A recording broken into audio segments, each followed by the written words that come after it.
As I was preparing for today's episode, I have to tell you, I've never been more grateful to be able to do dishes in my own house because I just kept thinking over and over again about all the dishwashing stations that I've gone into in different national park campgrounds and how many of them are spider traps. Yeah, these little closets full of spiders. This is the Exploring the National Parks podcast with Dirt in My Shoes. My name is Ash, and I'm a former park ranger and the founder of Dirt in My Shoes. I think that the parks are best seen from the trail, and I'm here to make national park trip planning easy. And I'm John. I carry the kids on the trails, I tell stories, and notice all the things that Ash doesn't care about much, like trees. Join us as we show you around America's spectacular national parks. We're sharing our favorite places, fun facts, adventures, and misadventures. And we'll even throw in a little trip planning. Let's start exploring.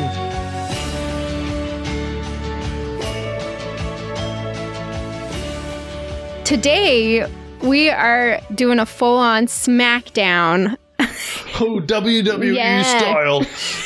Going head-to-head with our list of our favorite national park campgrounds. Yes. We have not seen each other's lists, but we each picked our top 5 top campgrounds, and then we have a couple other categories too. But I'm excited to see what you're going to say. Last time we did a smackdown like this, it was like our favorite national park hiking trails episode. I totally won. I did not get as many votes for my list as Ash got for her list. So, disclaimer for John, he tends to go a little bit eccentric with his choices. I have specific categories, like with categories within categories, and that's how I rank, but most people aren't thinking of those same categories. Yeah, most people don't care about your subcategories.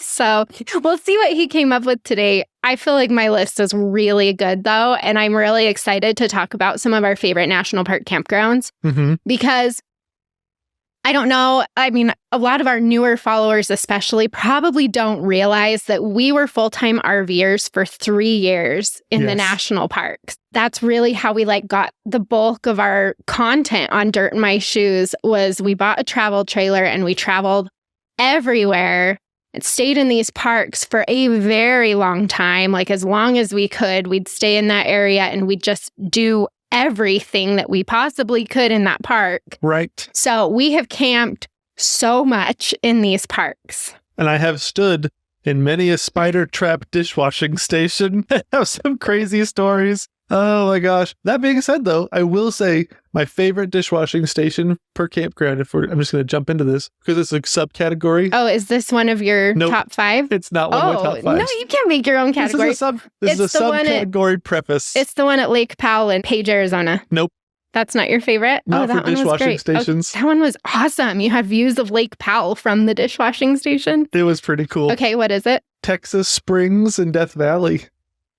I did so many dishes. That's a really nice one. I did so many dishes there. And it's a wide enough trough sink thing. So you're just sitting there and you're talking to people from all over the world. It's like the gathering place. Yes, everybody's doing their dishes and it's kind of fun. And my kids were just young enough. There was a couple of different platforms and I would sit my kids up on the platforms and they would talk to me and to the strangers and while we were doing dishes. And it was just a fun thing. It was really cool. Nice. That was not a spider trap. Yeah, it's true. The outdoor ones are better.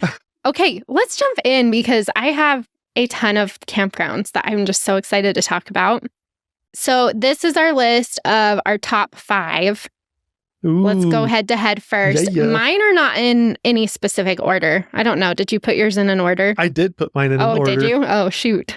I didn't put mine in an order. I just picked 5. So who doesn't order or rank on a ranking episode? When it's top 5, I don't know. I was going to, and then I was like, but I like all of these. These are all winners. Okay. Let's go with 5 to 1. Yeah, least favorite to most favorite. Okay. Yeah, but these are still the top 5, so they're all really good. They're all really good. So my number 5 is the Belle Fourche River Campground in Devil's Tower. Dude, that one was on my list, and I took it off because I put another national monument in its place, which is my top 5. Ooh. So we're going national monuments for our number 5s. I like that. Interesting. Okay, Belle Fourche. Belle Fourche, not spelled that way, but that's how you say it. And it's just so cool. This is the only campground inside Devil's Tower National Monument, but you're at literally the base of Devil's Tower. You're just looking up at this crazy spire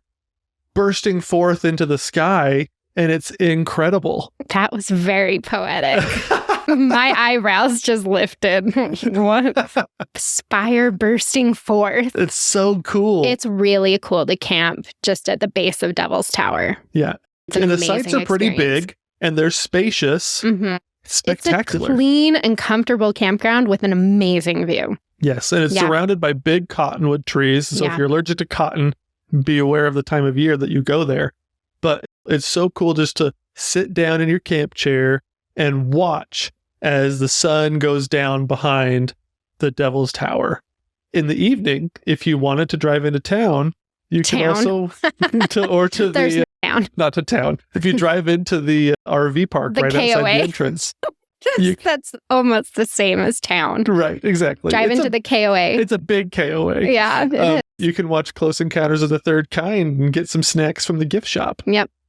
That's awesome. A good one. I actually did have that one on my list because it's a really cool campground. Yeah. Mine is the Twin Peaks Campground in Oregon Pipe Cactus National Monument. That one was really cool. So Oregon Pipe Cactus National Monument is down. It's kind of by Saguaro. Yeah, kind of. Sort of. It's a couple hours from Saguaro, but it's southern Arizona. And I love this campground. Again, it's really big. The layout is nice. Mm-hmm. You have really cool like desert plants surrounding you. And you've got the Oregon pipe cactus, which is awesome. I love those things. Yeah, those are awesome. The National Monument itself is pretty quiet. There's not a ton of people down there. I mean, you really are at the bottom of Arizona. Mm-hmm. And so there's like a scenic drive you can do and some hiking trails you can do. But camping here for me, like I love that you can hear coyotes. Yes. I love the cactus silhouetted against the sunset. Mm-hmm. It's so dreamy. Oh, yeah. You can hike right from the campground. There's a really nice hike right there. And the stars don't get any better than in the desert. That campground it's one of my favorites. Yes. I love staying there. That makes sense. 2 national monuments. I didn't see that. We didn't even put that in the criteria. Usually we'll say in the criteria. Oh, I have to mention though, for these to make our list, we have to have stayed in them. Right. So we're not putting anything in here that we haven't personally stayed in. If you have a favorite that doesn't make our list, that doesn't mean we don't love it. It might just mean that we've never stayed there. As much as we would like to have stayed in every national park campground. Yeah. There's a lot. We do pretty good, though. Okay, let's go on to our next. You go. Number 4, the Fruta Campground in Capitol Reef National Park. Well, see, I didn't have mine ranked, but Fruta's on my list. So we'll just put it at number 4 for both of us and talk about it right now. Oh my gosh. So I love this campground. This was my Southern Utah campground because there's a lot of cool campgrounds in all of Southern Utah's Mighty 5 national parks, right? But I love this one because you have great views. We said this was in Capitol Reef, right? Yeah, this is in Capitol Reef. Yeah, Capitol Reef. Just in case we didn't say that. Yeah, you're in this kind of bowl surrounded by red rock all around you. The sites are pretty big and comfortable. It's pretty competitive to get in there. It never used to be. It makes me kind of sad because Capitol Reef's my favorite Utah park. Yeah. And I'm like, man, people are figuring this out and it's hard to get a campsite here now. It's because we're being honest and putting this on our list. I know. Now it's going to be even worse. It's fantastic campground though. Yes. There's some hiking trails you can take straight from the campground. Yeah. Cohab Canyon, Fremont River. Those ones are my favorite ones that you can do right from the campground. Yes. They're awesome. And if you get up and you want a sweet treat, you can go get some pie. And you can just walk to the pie shop, which is really bad for us because we're always over there in the mornings. but their pies are so good. So the backstory of this campground, though, is Fruita, this district of Capitol Reef, is the area where the early settlers stayed. They planted fruit trees, they planted orchards. Mm-hmm. And so it's actually very lush. And the campground, like, it has a lot of grass, which is nice. And then it's surrounded by these orchards, which is just, I think, so cool. And then you've got the river, and then you've got the red rock towering over you. It's just like, it doesn't get any better than that. Oh, it's so cool. And I think the reason it beat out some of the other Utah parks is because Capitol Reef because of the pies. The pies. The pies were a big deal for me, honestly, because it's in the park. You don't have to go out and get the pies. But Capitol Reef is a little less busy than a lot of the other national park sites. And the sites were spacious enough and comfortable enough, because I feel like some of the other parks, like, the sites aren't quite as good. Oh, yeah. I mean, I'm very picky. I do not like to be close to my neighbors as much as possible. Right. And I've just gotten worse through the years, honestly. Like, I started off being okay with it, and now it's just like, oh my gosh, I don't like feeling like people are 5 feet from my window or from my tent. That drives me insane. And so the Fruita one is nice, though, because the sites do tend to be, they had more space to work with when they were building it. A lot of these national parks that have really small campgrounds or really small sites, it's because they're just like trying to tuck it into an area, or the CCC came through and made it before everybody had big trailers and stuff. And so this one doesn't feel that way. And I think that's why I also favor it, because it's like, oh, it feels like you can spread out a little bit. There's space for kids to run in the grass. Mm-hmm. It's just really nice. It is really nice. Okay, I'm with you on that one. I do love that one. Sweet. Go to your number 3. Mammoth Campground, Yellowstone. That's on my list too. Oh my gosh. This is not a Smackdown, John. Why did we just sign off the same one? You're the worst. Oh my gosh. Mammoth Campground for me, I would say like the campground itself is okay. It's not super special. Yeah.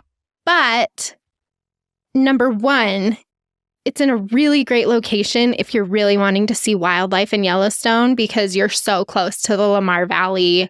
It's a really fun location. Yeah. But number 2, if you go in the fall, it is the best. Oh my gosh. Because there are elk everywhere. And last time we camped here in the fall, we had a huge bull elk right outside of our trailer bugling for all the world to hear. Yeah. And we were in heaven. Like, it was the best thing ever. And so I love being in the Mammoth Campground, especially in the fall. But trailer-wise, if you go to the upper loop, then there's some really nice pull-through spots that are very private from other places, other people. So I do enjoy that. And you've got some nice mountain views and stuff. But for me, it's all about the wildlife, especially the elk. Yeah, it's a pretty good one. Oh my gosh, I love that one. I can't believe you still copied me, though. We just great minds think alike. We know what we like. I like being surrounded by wildlife when I camp, and Mammoth is the best one for that, I think. I just love it. Okay, awesome. So why don't you name the next one? Let's see what happens. Okay, I'm trying to decide between my last 2, which one I like better. I'm going to put this one at number 2 since it has less amenities. South Beach Campground and Olympic National Park. Ooh, I'm not even close to there. Okay. Good. That's my number 2. I love this campground. It has no running water. It has nothing. Right. They've got some toilets there. That's about it. Right. And as I recall, I don't even think those toilets flush because there's no water. Right. But they might just not have potable water. So I can't remember. Yes. That one didn't even make my list, but that's a really cool one. I do like that campground a lot. You cannot get closer to the water. That was awesome. And not just any water, it's the ocean. You fall asleep to the sound of the Pacific Ocean. Yes. And it's on this bluff overlooking the ocean. And so you're camping there, and just almost every campsite has a beautiful view of the water. Yeah. And you can hear the water because you are so dang close. There's nothing else between you and the water. And so you just fall asleep to the sounds of the ocean, It's a really cheap campground. Yep. It is hard to get a spot there during So the main hard. season, Yeah. but it's amazing. Yeah. It's amazing. You're camping right on the beach. I mean, it's really hard to beat that one in my mind. Yeah. For the location and the views. You know why it didn't make my list? Why? Because I was always cold. Oh. The wind. John doesn't like wind. Anywhere that's windy, we will never have like a beach house or anything because John just hates wind. But I love it. So Yeah, it's true. I'd walk outside and I'm just like, oh, it's freaking July. And I'm like wearing a coat. it's true. It does stay pretty cool there. But oh my gosh, to camp over the waves, like it's just, you can't beat it. It's pretty darn unique in the National Park Service. Now, I have to say, if you don't want to try for first come, first serve, or if you don't want somewhere that's like super rustic, Clay Lock just up the street is a good alternative Right. in Olympic because that one is on the water as well. It doesn't have as expansive views because there's a lot of trees in that area. And so you don't get like the really cool water views like you do from South Beach. But that one does have running water and toilets and a ranger station and a restaurant and a lodge and all of that's right there. So Right. that's a good alternative. And you can make reservations at Clay Lock and you can't at South Beach Right. as of this recording. They might change that. But anyway, so that's a good alternative too if you just want to be by the ocean. But if you can camp in South Beach, you will not be disappointed. Oh, that's a good one. 'Kay. That's a really cool one. What's your number 2? My number 2, and you're going to disagree with this, but agree with the location. Okay. This is Grand Teton. Did you realize that I left Grand Teton off my list so far? That's true. Ooh, okay. My favorite Maybe national park, a campground, has not been mentioned by me. Okay, what is it? Grovant. Grovant? I love Grovant. Of all of them? Of all the campgrounds in Grand Teton, I love Grovant. Okay, why? It's so good because it has good views. Like, I know you love Coulter Bay. Well, I went back and forth on a few of them. You love so Coulter you Bay. tell me about Grovant, and then I'll tell you which I ones love I like. Grovant because it's like the Western vibe. Like, you're close to Jackson. It's easier to get reservations there. They have pretty big sites that are individual sites. And so it's really nice that way. But you also get views of like sagebrush and buttes, and you can see the Tetons off in the distance, depending on where exactly you're at. And there's moose. There are a lot of moose at Grovant. It's so good. Interesting. I mean, my problem with Grovant has always been that it's just a little too far outside, like where my favorite hikes are and stuff. Right. And so that one kind of is like, oh, well, if we can't get into one of these other, we'll just go to Grovant. That's kind of how it's always been for me. Right. But you're right. It has a lot of moose. It has a lot of sagebrush. It has Teton views. It does. And it is close to town, which is nice. It is nice. I love that camp, probably because we've used it so often, because it's like, oh, we'll just go to Grovant. We'll just go to Grovant. Yeah. I've had so many good experiences at Grovant. I love watching through the cottonwood trees, over the sagebrush plains to the buttes and the mountains. Yeah. It's so great. I love that campground. Interesting. I went back and forth on so many in Grand Teton, and I decided to branch out a little bit because I feel like I always talk about Grand Teton. I know. But I did go back and forth on their campgrounds. I do love Coulter Bay, but I think a lot of that is because I've grown up going there, and it has a lot of memories for me. And I do like that it's like on Jackson Lake, so you can go play in the water and stuff. And the Coulter Bay area itself is really fun. But actually, I think if I was going to choose one in Grand Teton, and oh my gosh, even saying this, I'm like, maybe. Are you really going to say what I think you're going to say? Signal Mountain. I love Signal Mountain. Oh, interesting. We don't camp there very often nowadays because our trailer doesn't fit very well in that one. So we do typically go to Coulter Bay or Grovant, but I used to camp in that one all the time when I was tent camping with friends or when I worked there as a park ranger. And that one has, if you can get on the loop closest to Jackson Lake, there's sites. So you set up your tent and stuff, and then you just have to walk like 20 feet towards the water. And then it opens up to Jackson Lake and Grand Teton views right from your site. Oh, that's it's cool. It's hard to beat.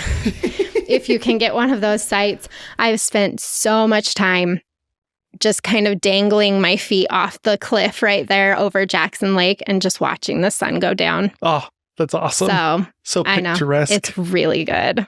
I'm glad you mentioned one in Grand Teton, though, because I do love camping there.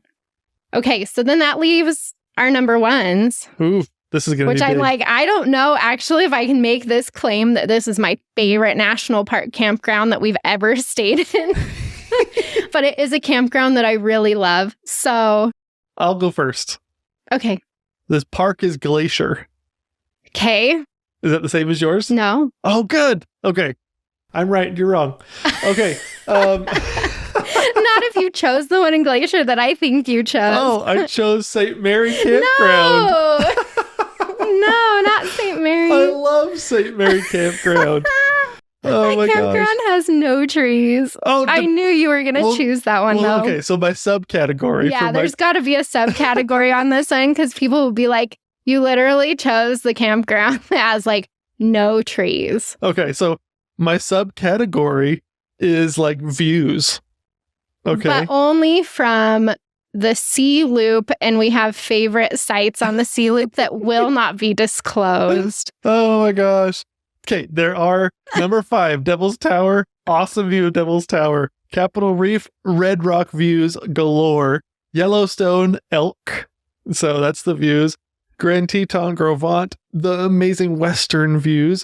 And Glacier, there are more spots than just sea loop, those couple of spots. But those sites are so good. They're so if good. You can get them. And during the summer, the sun goes down so slowly and you have so much light in the evenings. And Ash and I and friends and family that have come up with us, we've literally just sat by our trailer drinking hot chocolate and wassail for hours as we watch the mountains in the distance. It is incredible. There is nothing that beats that experience. End of conversation. That is awesome.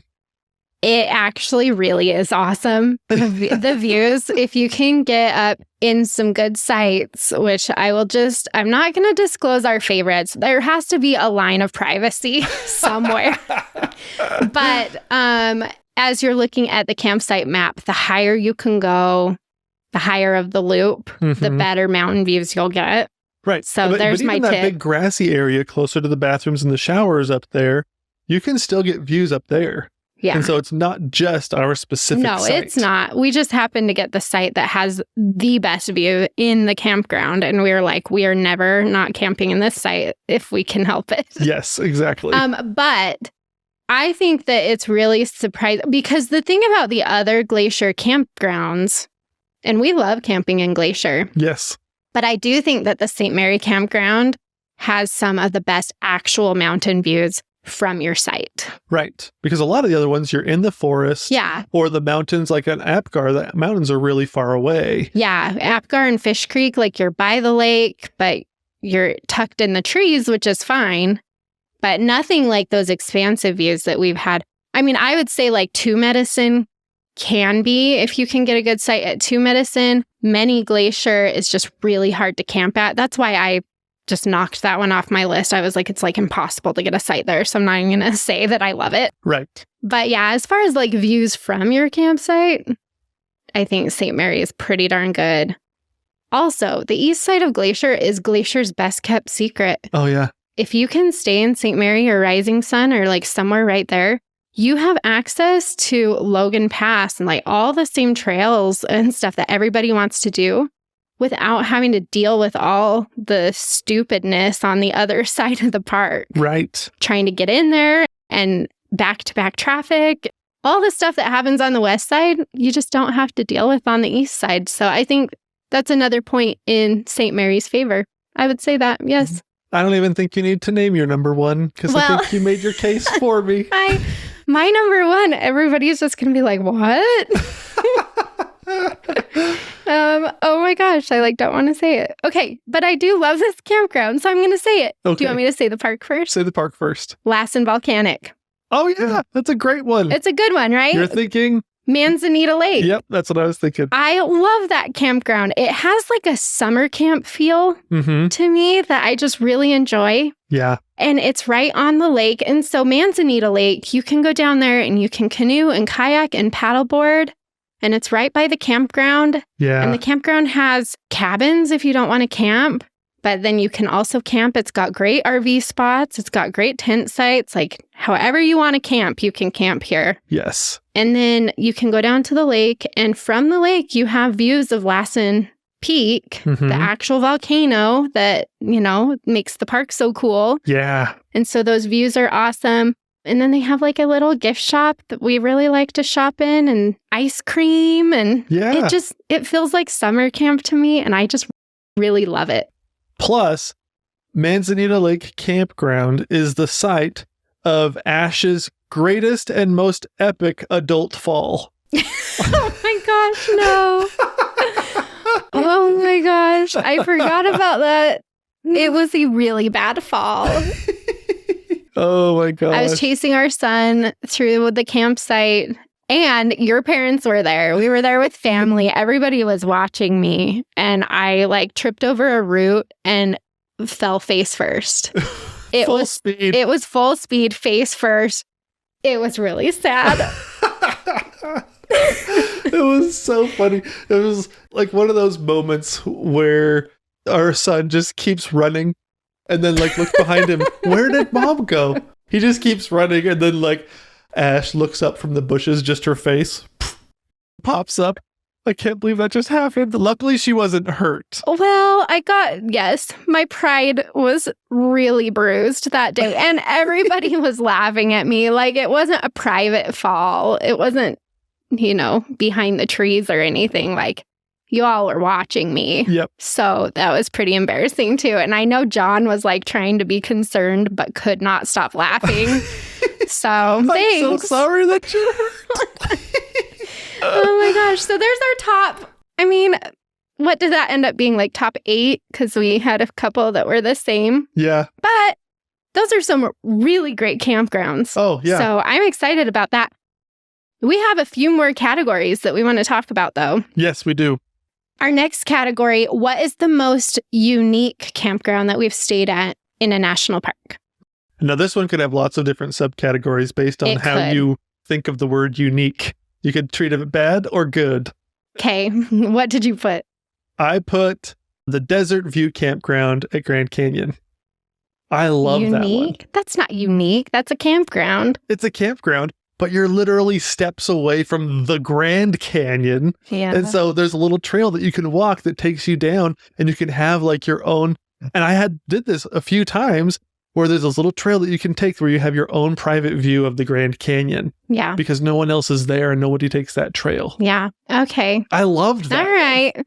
I was trying to figure out how to squeak Grand Canyon into my top 5 list because I do love camping there.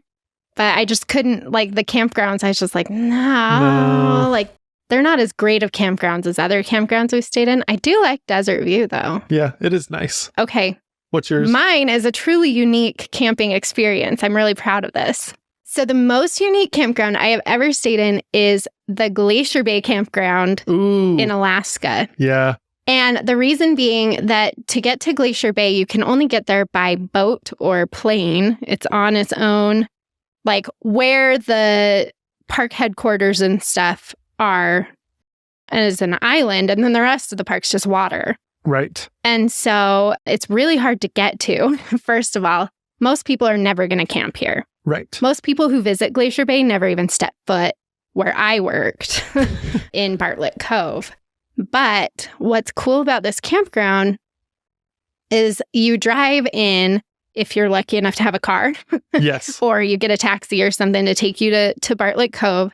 And then you park in the parking lot right next to the visitor information station, which is where I worked. And then from there, you have to wheelbarrow your stuff to your campsite. Yes. You can't drive in. Wheelbarrow. Yes. So cool. Everything is by wheelbarrow. And so you get in there and you have your site, but then they have like these structures to store your stuff and to cook your food because it rains a lot in Glacier Bay. So there's like these little huts for cooking, and then you have your storage for bear stuff and stuff like that. And all of that's like community areas. And then the individual campsites themselves don't have their own fire pit. Right. What you do is if you want a fire, you go down to the beach. Right. And you make your fire in the intertidal zone, which is that area between where the ocean is and where it hits when it goes to high tide. Right. So the area between low tide and high tide, basically. You make your fire there, and then it just washes away at the next high tide. You also get to see whales. Oh, so cool. Many whales. You can hear the whales all night long. Yeah. As their blowhole goes. Blowhole. Yeah. Oh my gosh. So you wheelbarrow your stuff in. You do a fire on the beach. You listen to whales, humpback whales serenade you all night. Yeah. It is one of the most unique camping experiences you can have in any national park. I think yours probably beat mine. It does. Oh, and I have to say, so we forgot to mention this too. I should have mentioned the rules up front. What was I thinking? But this is just front country campgrounds. Right, so not backcountry. Yeah, we've stayed in some really unique backcountry campgrounds that are super cool that you have to backpack into and stuff. But that's not what we're talking about here. We're talking about front country where you can drive to it. And this is a really unique experience you can have. Yes, camping. Otherwise I think our lists would have been very different. Yeah, yeah. That's very good to spell out for people. All these people are like, wait a minute, she's done some really cool backcountry trails. I know. I can't believe we haven't counted I know. those. No, this is just front country. This is just like you can get there in your car. So our next category, the most elusive national park campground that we have not been able to stay in but have tried really hard. What's your choice for this one? I put Yosemite Valley's. Me too. The North, Lower, or Upper Pines campgrounds. Any of the three. We'll take any of them. But it's like we push the button at the exact right time and they're always gone. Always. We have never had luck. And then let this be a cautionary tale to you. If you want to camp in Yosemite Valley, there is no time to waste. You have to be there right when it opens, exactly when it opens, every single time, or you won't get it. And even if you are, you probably still won't get it. Mm-hmm. So you definitely want to back up. Have a different campground in mind because these are so hard to get into. So we've been trying for years. Yeah. And granted, usually we're trying to get a site that's big enough to fit our trailer, which is very hard to do. But my brother just last year texted me and he was like, so we're going to Yosemite. Do you have any information for what we should do? I gave him an itinerary and was like, just do this. And I was like, well, cool. Where are you staying? And he's like, oh, we got a reservation in the Upper Pines campground. And I was like, I hate you so much. Are you serious? You got one? And so him and his wife, they went and camped in this campground that we have been trying to get. And their name was a hiss and a byword in our house. We still haven't gotten over a few things that your brothers have done that we've been trying so hard to do. They saw Steamboat Geyser in Yellowstone, which we try so hard to see that one. It's not on a schedule. And then they just like show up and they're like, Steamboat was erupting. No! Oh my gosh. But also he did get a site in the North or the Upper Pines campground, which is really hard. Yeah. So yeah, that was on my list too. We have just had a really hard time getting stuff there. Glacier can be very similar. So that's like a good backup answer to like really hard campgrounds to get sites in. I was thinking like the Watchman at Zion. Yeah, that one's hard too. That one is a crazy hard one to get into. It's just, there are several national parks where it's like everything is going to be hard. Yeah. This is what I tell people when they're preparing to try to get these camping reservations. So I always make a backup reservation before the National Park Campgrounds go live on recreation.gov. So if we're going to Glacier, for example, I will go in like a year in advance, and I will make reservations at like the KOA outside of the park, or anyway, some of these privately owned campgrounds outside of the parks. And I will make the reservations exactly the way that I want them for our trip. And I do that like a year in advance, but I make sure the reservations I make are refundable. Mm-hmm. And then when the National Park Campgrounds open 6 months in advance, which to me is just like, it's a little bit too close to the actual trip that I'm going to take. And everybody else is already thinking about camping there by the time those are opening. And so when they open, whoever doesn't get the campsites that they need, that's when those private campgrounds that's gold if you already have a reservation there. Right. And so I will try for the National Park Campgrounds when they release, but if I don't get them, I have another option as a backup. And then if I do get them, then I cancel the other ones, and those ones will get snatched up by somebody else really quickly. But then I have my national park ones. Yes. So my thought process when we're doing, so we do our research on the sites that we want in the National Park Campgrounds, and you go through and you're like, okay, this site will work, and you have a list of like 10 different campsites that'll work for you. And my thought is, okay, choose the least desirable campsite that will work for you, because there's 1,000 other people just like you that have the same list that you do, and they're choosing the perfect one first. My thought is go for the one that nobody wants first. Yeah. And you'll probably get in. That goes right in line with John's other mantra, which is to lower your expectations for everything.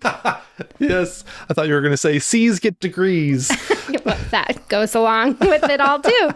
Yeah. So that's a couple of tips for trying to get those campsites that are just really hard to get.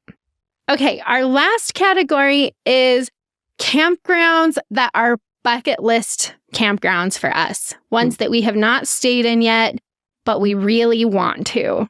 Right. And so this is a fun category because I got to dream a little bit. These are ones that I've just been trying to get into, or like plan trips for these parks and stay in these campgrounds. Right. Hopefully sometime in the near future, we'll be able to do some of these. Fingers crossed. Yeah. So I have a list of 4.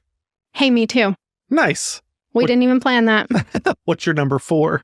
Probably my number 4 is I really want to stay in some of the smaller Yellowstone campgrounds that all the fishermen always take. They're ones that are harder for us to get into or that are a little bit further removed from everything. So Pebble Creek or Slough Creek. Nice. Specifically Slough Creek, because that's where the wolves' den is. And I really want to just like hang around that area for a while and look for wolves. Slough Creek is my number 2. Is it? Yeah, in Yellowstone. And so for that exact reason. That's awesome. Okay, what's your 4? My number 4 is the North, Lower, or Upper Pines in Yosemite. Yeah. So we talked about that. That is on my bucket list. We'll do it. Listen, we'll just try for a tent site next time. I bet we could get it. We've tried for trailer sites like 3 or 4 different times and have never gotten them, but we'll just have to take a tent next time. Yeah, that'll be fine. We'll figure it out. It'll happen. I'm pretty good at getting these camping reservations. It's just sometimes it doesn't work for me too. Yes, exactly. Okay.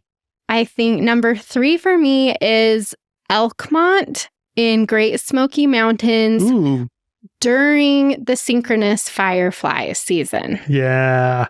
Great Smoky Mountains. Did you know this? They have 19 different species of fireflies. That's crazy. Yeah.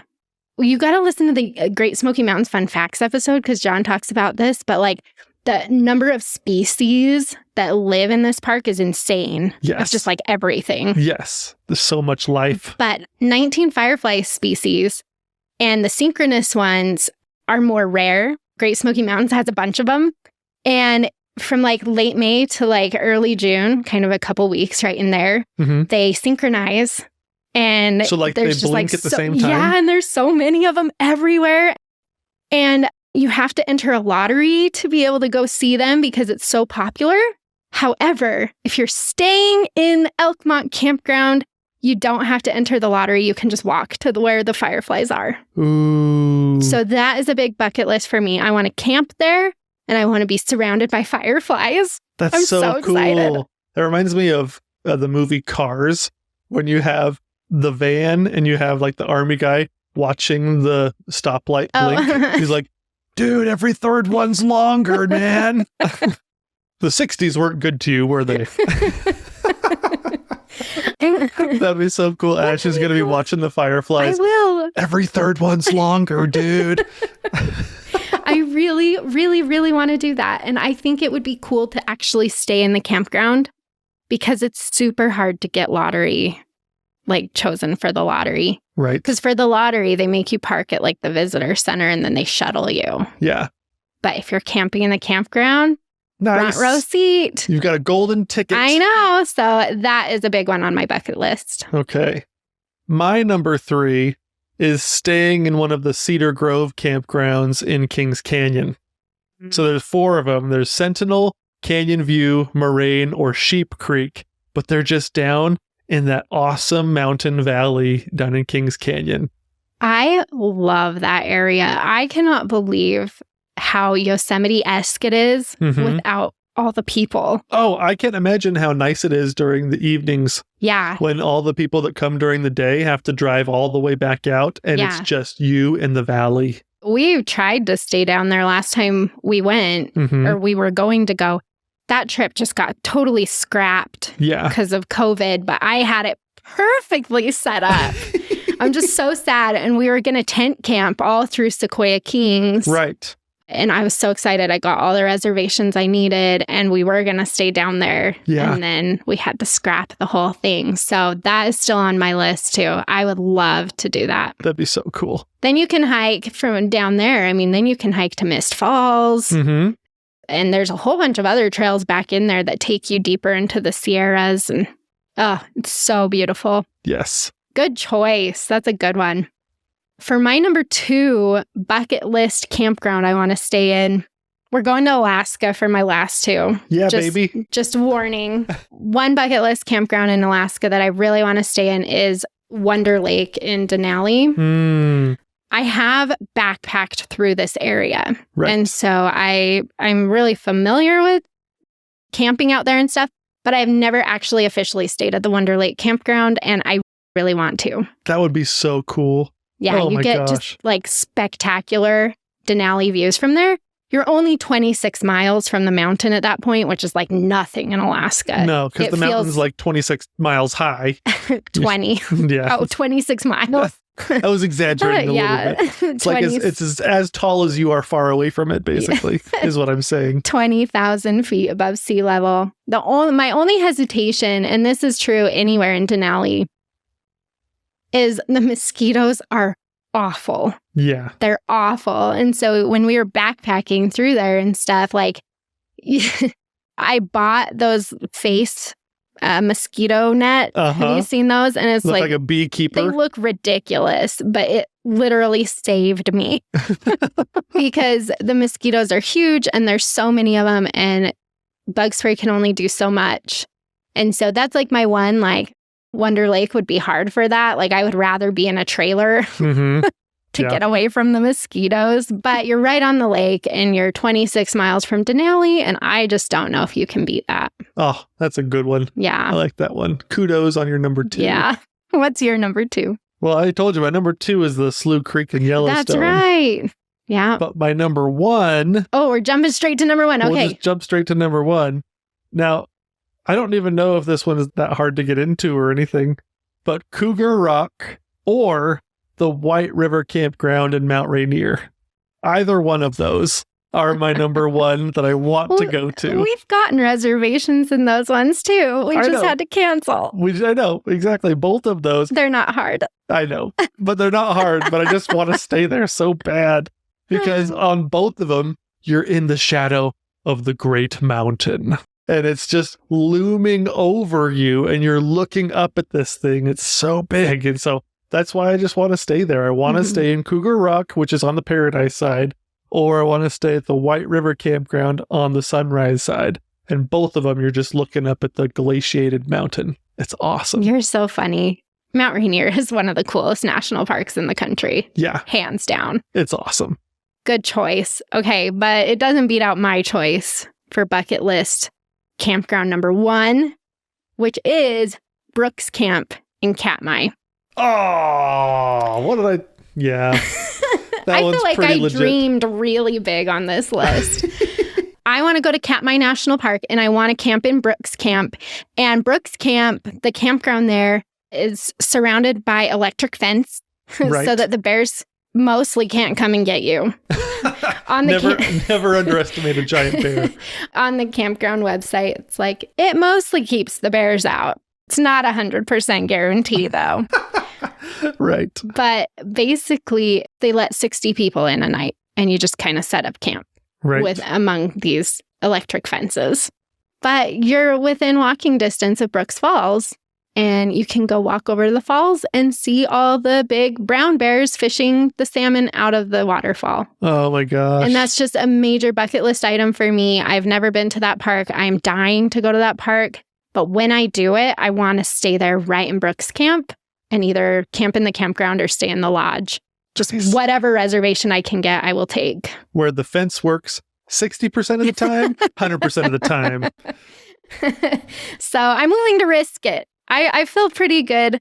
Bears don't scare me as much as they scare some other people. Right. And so I feel okay about it. Yeah. In fact, I think you're probably safer camping at Brooks Camp with the electric fence around you than you are like backpacking through Denali, which I've done. Yeah, that's Because true. there's bears everywhere up there too.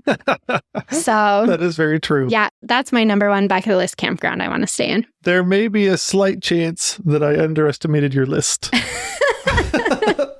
Usually you're the one dreaming bigger than me, but I know. I got you on that one. It I was- went to Alaska. Nothing can beat Alaska. That's yeah. just kind of a Unfair fight. it is. So that's our list of our favorite campgrounds in the national parks. I think hopefully that gives you some really good ideas for your upcoming trips or places that you might want to go or campgrounds you might want to check out.